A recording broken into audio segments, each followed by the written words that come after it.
Live from Waverly Studios near Wellman, Iowa. Special guest tonight from the big city of University Heights, Iowa.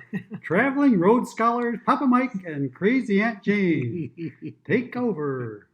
Hi, guys. Good to see you. We've got a book that we think you will be very interested in because we know there are some people out there, including Daddy Derek and Daddy Adam, that like to collect rocks. And the book we're going to read is Everybody Needs a Rock.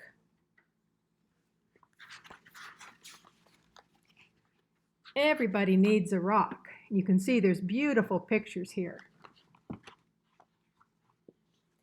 And there's a really big rock.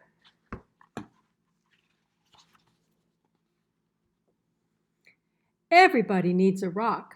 I'm sorry for kids who don't have a rock for a friend. I'm sorry for kids who only have tricycles and bicycles or horses and elephants, goldfish, three-room playhouses, fire engines, or wind-up dragons, and things like that, if they don't have a rock for a friend. And look at that rock, kind of looks like an elephant.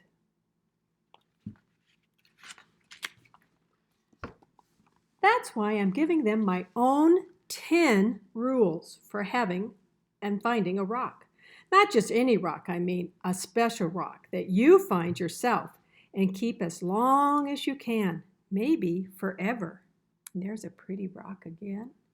And the girl kind of has morphed into a rock. Pretty pictures. Ooh, there we go. Sorry, Mike. Oh, there we go. See the girl down there by the bottom of the rock? If somebody says, "What's so special about that rock?" Don't even tell them. I don't. Nobody's supposed to know what's special about another person's rock. All right, here are the rules. Rule number 1. If you can, go to a mountain made out of nothing but 100 million small, shiny, beautiful, roundish rocks. If you can't, any place will do, even an alley or a sandy road. Rule number 2. When you're looking at rocks, don't let mothers or fathers or sisters or brothers or even best friends talk to you. You should choose a rock when everything is quiet. Don't let dogs bark at you or bees buzz at you. But if they do, don't worry. The worst thing you can do is go rock hunting when you're worried. Don't want to do that. You got to concentrate on what you're doing. Rule number 3. Look how she's down at the ground here. Oops, get that page right so you can see the picture. She's way down at the ground looking at that rock by my thumb. Bend over. More. Even more. You may have to sit on the ground with your head almost touching the earth. You have to look at a rock right in the eye. Otherwise, don't blame me if you can't find a good one. Rule number 4. Oh, now she's got a rock in her hand and she's sitting in front of a really big rock that kind of looks like something. Don't get a rock that's too big. You'll always be sorry. It won't fit in your hand right, and it won't fit in your pocket.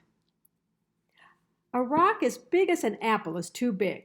A rock as big as a horse is much too big. And there is a big rock that Uncle Mike got. It's pretty big to carry, but it looks like kind of like a big speckly egg. But it's kind of big to carry in your Way pocket. too big. Way too big. Rule number 5. Ooh, look at here. There's a little rock on the bottom by my thumb, and something's looking at that little rock. Don't choose a rock that's too small. It will only be easy to lose, or a mouse might eat it, thinking it's a seed. Believe me, that happened to a boy in the state of Arizona. Was that Wesley? Rule number 6. The size must be perfect. It has to feel easy in your hand when you close your fingers over it. It has to feel jumpy in your pocket when you run. So there's one that's kind of just right and it's smooth and nice. Some people touch a rock 1,000 times a day. There aren't many things that feel as good as a rock, if a rock is perfect. Rule number 7. There's a big wave and she's holding a rock in the water. Rule number 7, look for the perfect color. It could be a sort of pinkish gray with bits of silvery shine in it. Some rocks look brown, are really other colors, but you only see them when you squint and when the sun is right. Another way to see colors is to dip your rock in a clear mountain stream if one is passing by. And there's a rock. It looks kind of brown when you hold it far away, but up close it has all different colors in it.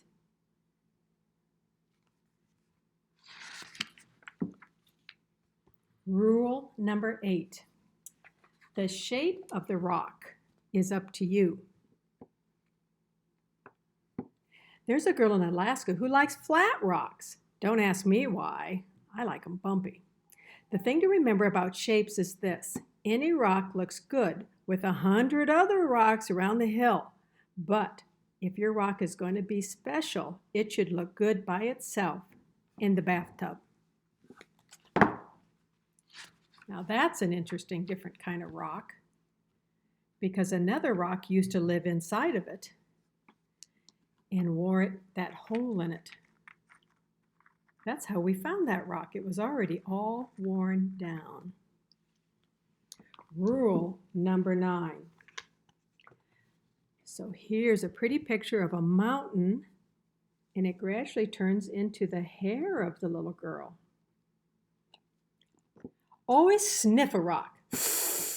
Rocks have their own smells. Some kids can tell by sniffing whether a rock came from the middle of the earth or from an ocean or from a mountain where the wind and the sun touched it every day for 1,000,000 years. You'll find out that grown-ups can't smell these things. Too bad for them. They just can't smell as well as kids can. See that pretty rock that's got pretty colors on it? Smell it. And smell it? I think that was in the sun. I think so too. I'm still enough a kid I can smell. Rule number 10. Okay, so here's a picture with a dark brown rock in it, out in a past, and a lizard looking at it. Don't ask anybody to help you choose. I've seen a lizard pick one rock out of a desert full of rocks and go sit there alone. There's that lizard just sitting next to his rock. I've seen a snail pass up 20 rocks and spend all day getting to the one it wanted. You have to make up your own mind. You'll know. All right, that's the 10 rules. And there's the girl sitting with her rock, sitting near a rock, but a rock in her hand. All right, that's the 10 rules. If you think of any more, write them down yourself. I'm going to go out and play a game that takes just me and one rock to play. I happen to have a rock here in my hand. And you can see her holding the hand. What other rocks do we have, Papa Mike? We have lots of good rocks. Got another one little here that had a little... Another rock that wore it down. Wore it down. Made a little dish out of it. Mm-hmm. And this is a special rock that my mother used to wear too, called the tiger's eye. You can see how it kind of looks like a tiger's eye on the stripes here. Changes color like on a cat's eye or a tiger's eye. And I have one here around my neck that's pink quartz. Has a pretty vein on it this side and has part white on this side of my necklace.